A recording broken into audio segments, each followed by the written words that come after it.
لو نفسك تبقى بطنك مشدودة وخصرك أرفع، اشترك دلوقتي في قناة فيت زون وفعل الجرس، ويلا نبدأ. في عضلة مهمة جدا اسمها transversus abdominis، دي أعمق عضلة في البطن، بتشتغل زي حزام داخلي بيثبت العمود الفقري ويشد البطن، وتمرين واحد بس بيقويها اسمه stomach vacuum.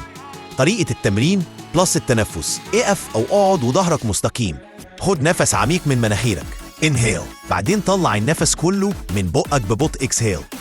اسحب بطنك لجوه كأنك هتلوس عمودك الفقري، اثبت 10 ل 20 ثانية. أثناء الثبات خد نفس خفيف جدا من مناخيرك بس shallow breathing. التكرار والزوائد، كرر التمرين ده 3 مرات في اليوم، هتحس بتحسن في شكل القطن، وقفتك، وتحكمك في عضلاتك بعد أسبوعين بس.